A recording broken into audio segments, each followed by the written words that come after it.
En A Media Sesión, la tertulia económica. En la que contamos para ayudarnos a esta reflexión con José Canseco, profesor de AE Business School. José, bienvenido, muy buenas tardes. Muy buenas tardes, un placer como siempre. Y también nos acompaña Luis Garbía, profesor de ICADE Business School. Luis, muchas gracias por acompañarnos, buenas tardes. Un placer, José, un placer, Rafa, estar con vosotros, como siempre. Hemos visto, entre otras cuestiones, yo creo que por empezar por lo económico, ese proyecto de presupuestos que ha aprobado el Consejo de Ministros, que ya sabemos, tenemos que esperar a que salga adelante en el Congreso. De lo que sabemos, José, una opinión, ¿qué te parece? Ha conseguido sacar adelante de momento los presupuestos, pero yo creo que algunos de los elementos que aparecen, sobre todo ligado a los impuestos, la jubilación y algunos temas de los planes de pensiones, me parece quizás algo prematuro, ¿no? La parte impositiva me parece prematura. Quizás habría que hacer una urbanización, pero no es el momento de hacerla. Esa es mi primera impresión. Luis. Sí, como gran titular yo creo que el papel lo aguanta todo. O sea, realmente sí, claro. Es negro sobre blanco, pueden escribir lo que quieran, que luego la realidad, como nos está demostrando el virus, o nos demostrarán las elecciones estadounidenses, o nos está demostrando China constantemente, la realidad, pues, tristemente para nosotros, lleva una realidad diferente a la que seguro van a llevar los presupuestos. Ahora vamos entrando en detalle seguro por partidas, claro. Pues que impuestos, salarios. No olvidemos que a principios de este año empezó la legislatura subiendo un 0,9% las pensiones y un 2% los salarios. Pues me da la sensación de que esto de jugar a la ruleta rusa lo que tiene es que mientras no te vuelves la cabeza, pues sigues jugando y no pasa nada. José, entre las cuestiones más controvertidas, quizá porque en otros países no están optando por esta línea, hay subidas de impuestos, patrimonio, sociedades, rentas altas. ¿Esto es operativo a día de hoy? Es operativo siempre y cuando haya una reflexión previa y un trabajo previo de los diferentes agentes sociales y una revisión completa del modelo impositivo y de carga fiscal que es nuestro país, teniendo en cuenta lo que está ocurriendo en Europa. Pero, repito, no es el momento de hacerlo. Hay temas como el IPREM, que se ha subido un 5% y que tiene un impacto, por supuesto, en las ayudas que determinados colectivos van a recibir, pero también el acceso a las ayudas, puesto que si elevamos el coste del IPREM, pues hay personas que ahora están accediendo a esos tipos de ayudas, quizás no tengan acceso, ¿no? ¿A ti qué te parece, Luis? No se va a sacar demasiada recaudación, por lo menos es lo que se dice. Sin embargo, parece que pisa muchos callos, ¿no?, estas subidas. A ver, hay varias líneas, pero me voy a centrar en 3 líneas básicas. Por un lado, los ricos no solo no van a pagar un euro más, sino que ya tienen las maletas hechas y están mirando esto con cierta, no sé si la palabra es nostalgia o hasta, no, divertimento en ningún caso, pero como diciendo, pues mira, yo me voy a otro país que además, en cierto modo, todo nuestro alrededor está haciendo dumping, no dumping fiscal, pero sí que está ofreciendo unas mejores condiciones fiscales. Por un lado, esa idea de que los ricos no van a pagar un euro más. Por otro lado, leía una reflexión de Juanjo Dolado en El País este domingo, que Juanjo Dolado me parece un crack absoluto. Y todo el mundo que le conoce no tiene más que palabras buenas hacia él, que ligaba el tema fiscal con los precios en el mercado, a la formación de precios en el mercado laboral. Y es un razonamiento muy sencillo. La pregunta es, ¿vamos a estar dispuestos a pagar más al personal sanitario, a los repartidores, a la gente de seguridad, a los del súper, para mantener nuestro nivel de vida? O sea, con toda la subida fiscal, ¿va a haber sueldos o más altos o iguales, o se va a mantener el mercado laboral igual? Si subes los impuestos en medio de una pandemia, con la situación que hoy ha salido la EPA, otra cosa irreal, pues evidentemente el empleo, la calidad del empleo va a caer y automáticamente después el consumo va a caer. O sea, es evidente, antes hablaba de la ruleta rusa, pues la subida fiscal es directamente darse un tiro en la pierna. Y disculparme por ser tan gráfico, pero es que cuando algo está mal, está mal. Además, hemos visto, quizá esto puede que en una situación de tanta necesidad, José, como la que estamos viviendo, sea comprensible, pero tampoco sabemos si las subidas de pensiones, lo mencionaba Luis, pero también las articuladas para el futuro, las del sueldo de funcionarios, puedan ser bien vistas o mal vistas en Europa, ¿no? Nos están dando dinero y se supone que ya está empezando a llegar, queda mucho pendiente y dirán, bueno, si tienen dinero para subir de forma tan pródiga, pues quizá no necesitan el nuestro. Sí, hay una desacompase entre las pensiones de los funcionarios, vamos a decir, y de la economía privada. Pasa en esta temática y pasa en otras, ¿no?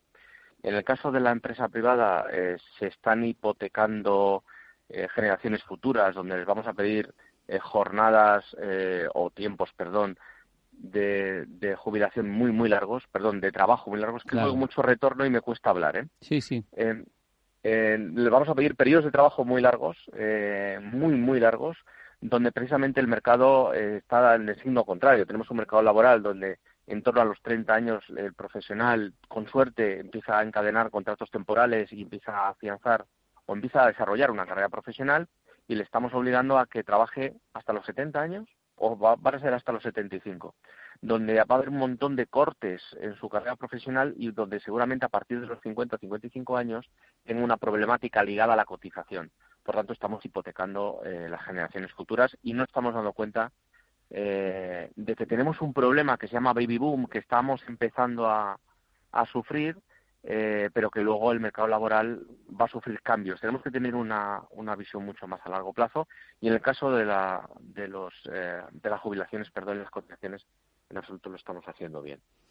Por ir, Luis, por ese melón que ha abierto José, hablando de pensiones, más allá de la subida que ha dictado el Gobierno, el Pacto de Toledo ha enviado al Congreso recomendaciones para cambiar esa política de jubilaciones.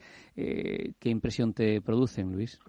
Sí, a ver, José se está explicando perfectamente, aun a pesar del retardo, y además ha hablado del futuro. Yo me voy a venir al presente. Sin entrar en lo que estaba comentando José, que empeora todavía más la situación de la pirámide demográfica y todo esto, actualmente tenemos 10 millones de pensionistas aproximadamente. Si a los 10 millones de pensionistas sumamos los 3,2 millones de trabajadores públicos, los 3,7 del paro y los 728.000 que están en ERTE, hacen un total de 17,6 millones de personas que están cobrando más de 300.000 millones de euros públicos, 17,6 millones de personas. A esos 17,6 millones de personas los están sosteniendo, y a los 19,1 millones, quito los 3,2 millones de trabajadores públicos, 19,1 es la población activa que tenemos, quito los 3,2 de trabajadores públicos, a los 17,6 millones de personas que cobran 300.000 millones públicos los está sosteniendo 15,9 millones de personas. A 17,6 sostienen 15,9. Y luego es que en España en total hay 47 millones de población. O sea, el futuro es negro, muy negro. Baby boom, la seguridad social, pero es que el presente no invita tampoco al optimismo. Y siento dar unos números así, pero es que son los números que tenemos en este país. 15,9 millones de personas están sosteniendo un país de 47 millones de personas, de los cuales 17,6 millones cobran rentas públicas, o vía pensiones, o vía sueldos públicos, o vía paro, o vía ERTE. La verdad es que las cuentas al final son demoledoras y son las que nos hacen entender por qué muchas veces no nos sale una sociedad distinta a la que tienen en otros países, está claro. José, ayer conocimos la EPA. Sí. ¿Qué te pareció? Bueno, pues incluso he escrito por ahí alguna disertación sobre el tema, pues mal y mal explicada por parte de la Administración. Es decir, nosotros en esta EPA tenemos unos números que no podemos o no deberíamos compararlos con periodos anteriores, porque recordaos que en el segundo trimestre hubo un cambio metodológico en la EPA debido a que teníamos 1 millón aproximadamente de personas que se les consideraba inactivas porque no podían buscar empleo, cosa que pongo en duda, pero no voy a abrir otro melón. Ese 1 millón de personas, pues 900.000 se han integrado a la población activa, de los cuales pues una parte han ido a ocupados y otra parte han ido a desempleados, que es lo que estamos viendo. Por tanto, esos datos, con esos números tan grandes que desestabilizan la serie histórica, hace que haya que explicar muy bien por qué tenemos esos datos de desempleo, ¿vale? Dentro de eso, los datos del desempleo son muy malos, porque tradicionalmente la tercera EPA es una EPA positiva porque ha cogido toda la estacionalidad, ¿no? Por tanto, los datos son malos. Si navegamos un poquito más en los datos, vemos que aquellos hogares que tienen todos los miembros desempleados han crecido y que además el desempleo está horadando un hoyo, vamos a decir así, en aquellas profesiones más básicas o que desgraciadamente aportan menor valor añadido. Aquella gente que tiene menos formación y que, llegado el momento de una transformación, una adaptación a nuevos requisitos del mercado, lo van a tener más difícil. Hay 500.000 de personas ahora, actualmente en nuestro país, que van a tener muy, muy difícil hacer un reskilling o adaptarse a los nuevos requerimientos del mercado. Y eso hay que gestionarlo, que es el comentario final. Luis. Coincido totalmente con José. Además, por añadir una cosa que es fundamental, que no sale en esta EPA trimestral, sino que habrá que esperar un poquito, está, que a mí me parece terrorífico, el paro juvenil. Y si me permite, Rafa, voy a caer un poquito en la demagogia. Es que cada vez yo estoy más de acuerdo con José, con toda la gente con la que hablo y con mis alumnos en concreto. Estoy pensando en la cena del economista, donde acudieron, creo que salvo Vox y Podemos, todos los partidos, empresas del IBEX. Es esperpéntico. Los datos, como bien decía José, son esquivos, no los dan con claridad. Y es que hay gente que todavía vive en una realidad paralela. Y es que esa gente que vive en una realidad paralela, mientras en Madrid no sabemos si podemos ir por una calle o por otra, mientras en los colegios nuestros hijos están dando un ejemplo bestial de solidaridad, se reúnen a cenar y dicen, no, es que el aforo estaba al 30%. ¿Y qué pasa? Los periodistas no existen, los camareros no existen. No quiero creer que se están riendo de nosotros. Sí se ríen de nosotros, pero no creo que sean conscientes de que se rían. No saben hasta qué punto la situación es grave. Y viven en una burbuja, viven en otro mundo. Creo que me estoy explicando con claridad. No quiero referirme ni al medio ni a la persona que organizó la cena ayer creo que fue en el Casino de Madrid, pero es que es repugnante. Es repugnante que mientras hay gente que no se ha podido despedir de sus familiares, y disculparme caer en la demagogia, pero es que es la realidad. Es un hecho. Es un hecho. Mientras hay gente que estamos teniendo todo el cuidado. Yo llevo sin ver a mis padres 2 meses. Otros estén cenando como si no hubiera mañana, y además con toda la comodidad del mundo. Discúlpame, Rafa, pero estallaba si no lo Aquí decía. está para opinar, así que estás en tu Rafa, derecho. Si me dejas sí, por supuesto. apoyar alguna cosa sobre la EPA. Por ahí, por marzo, abril, yo comenté que, desgraciadamente, y espero equivocarme todavía hoy, vamos a acabar este año o los primeros meses del año 2021 con cerca de 4 millones y pico de desempleados y un desempleo de en torno al 20%. Es verdad, espero equivocarme. En aquella época, en aquellos meses, salieron todos los medios de comunicación, televisión y tal, ¿vale? Y si veis los datos de la EPA ahora, que son una sombra de lo que va a pasar en la cuarta EPA del cuarto trimestre y en la primera del 2021, yo creo que esa reflexión que hice con datos se queda algo atrás. Totalmente de acuerdo. Tenemos 730.000 personas que están en ERTE. Y los que trabajamos en recursos humanos, en mi caso, en gestión, sabemos que hay infinidad de compañías que están montando EREs, algunos salvajes. Por lo tanto, hay mucha gente que se va a despedir final de este año, principios del año que viene, y las noticias, sean necesarias o no, de las medidas que se están llevando a cabo en las últimas semanas, últimos días, pues no hace más que apoyar ese tipo de decisiones. José, y apuntalando tus datos, no olvidemos que el 1 de noviembre vencen los 6 meses de plazo del ERTE, que al final Yolanda, los sindicatos y Garamendi renegociarán o algo inventarán, pero que los ERTE están al filo de una navaja. Sí. Es tremendo. Y los que no a 31 de enero. Sí. Permitidme que hablemos también de un sector concreto, pero en este caso porque nadie se puede llamar a engaño. Es un sector fundamental para que funcione la economía, para que funcione el dinamismo de la financiación, de las compañías, de lo que necesitan, también para los particulares, y es el financiero. Está sufriendo, pide volver a dividendos, pide también que se termine con las empresas zombies. Se habla desde el Banco de España de que se está endureciendo la concesión de crédito, que es una de las cuestiones necesarias. El Banco de España les pide que usen el colchón de capital. Luis, ¿qué pasa? ¿Cómo salvamos este sector financiero que ahora no es el protagonista o no es el causante, por lo menos, de la crisis como pasó en 2008, pero que sigue siendo también uno de los elementos fundamentales, ¿no? A ver, no es el causante de la crisis, pero están en la misma cena que estaban cenando en el casino ayer. O sea, no se han enterado todavía. O sea, que estén pidiendo pagar dividendos con los valores de cotización que tienen con el Banco de España, aconsejando mantener el colchón, porque es que el Banco Santander está a punto de hacer un ERTE, y en Europa están recomendando crear un banco malo, que yo creo que aquí, una vez más, en España estamos siendo pioneros, y ya la fusión de Caixa y Bankia apunta en esa dirección. O sea, el sistema financiero está tan mal o peor como las administraciones públicas, y esto es un hecho con datos. Rafa. José. Sí, muy de acuerdo. El sistema financiero tiene grandes problemas. Yo creo, siguiendo comentarios de otras ocasiones de Patricia Botín, que no toca, no sé si está de acuerdo con este comentario ahora, pero yo creo que no toca el dividendo, y tengo acciones en banca, y lo estoy sufriendo. Pero yo creo que no toca ahora el dividendo. Lo que le toca al sector financiero es lo que le ocurrió y le está ocurriendo al sector de la automoción en los últimos 10 años, ¿no?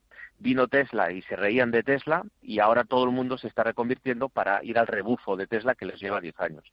El sector de la banca está ocurriendo lo mismo, ¿eh? Hace ya 5 o 7 años decían que las fintech iban a ocupar en torno al 40% del mercado financiero y afín entre el 2025 y el 2030. Todo el mundo se rió, y ahí tenemos los datos. Por lo tanto, la banca o se reconvierte y entiende las necesidades, tengo clientes que son bancos, o entienden las necesidades del mercado y del cliente, qué cliente es el que tiene y qué necesita y qué pide y qué experiencia de consumo está demandando, o tendrán un lugar, por supuesto, pero será un lugar quizás no minorista y residual a largo plazo. Mañana se reúne el Banco Central Europeo y de lo que se habla es de que va a mandar señales anticipando más compras, más estímulos en diciembre. Luis, barra libre prácticamente, ¿no? A ver, de doping. En marzo, más o menos, tanto la Reserva Federal como el Banco Central Europeo tenían un balance parecido, que era 4 billions, 4,6 del Banco Central Europeo, la Reserva Federal 4 trillions, que en castellano son 4 billones. La Reserva Federal ha multiplicado por casi por 2 su balance, ha inyectado 3 trillions, 3 billones. O sea, ha pasado de 4 a 7. El Banco Central Europeo ha pasado de 4,6, ha metido 1,3 vía litros, vía operaciones de refinanciación, y un poquito menos a los estados a comprar deuda pública, al quantitative easing que lo llaman, pero que realmente es dopar un poquito la política fiscal para que pueda sostenerse. O sea, lo que me refiero es, ¿política expansiva está haciendo el Banco Central Europeo? Sí, pero es que en comparación con lo que por un lado yo creo que hay que hacer y por otro lado está haciendo el Banco Central Europeo, es equivalente a no hacer nada, porque en los 1,3 de litros que está metiendo en el sistema bancario no van a la economía real, sino van a tapar agujeros del propio sistema bancario, y los ICOs es muy sencillo y se entiende. Los ICOs los están dando a gente que con esos préstamos están pagando las propias hipotecas, y es mora que no está viendo ahora, pero ocurrirá dentro de 18 meses. O sea, realmente el dinero que está inyectando el Banco Central Europeo no está llegando a la economía real, mientras en Estados Unidos, que será porque hay elecciones, que será por lo que sea, pero un paquete de 1 trillón y otro paquete que están preparando sí que llegan a los bolsillos de los ciudadanos. Totalmente lo contrario de lo que, por ejemplo, aquí está pasando con el ingreso mínimo vital, Rafa. O sea, José, que la caldera de la locomotora necesita más leña.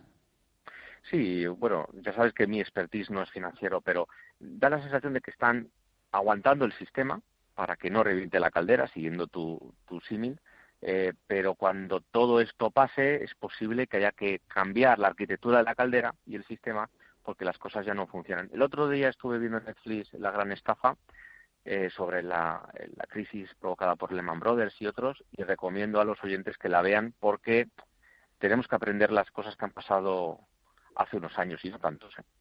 Quizá no hemos aprendido lo suficiente después de aquella crisis tan gorda.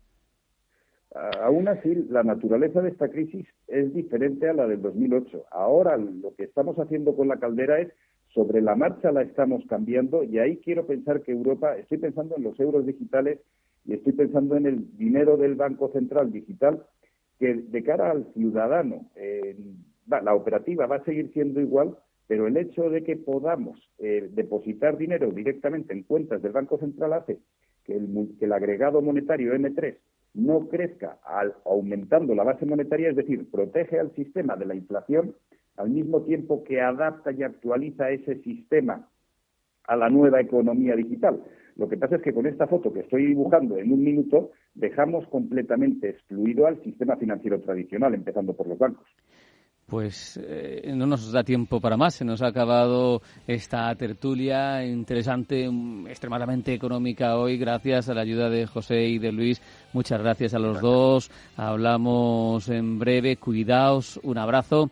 Un abrazo.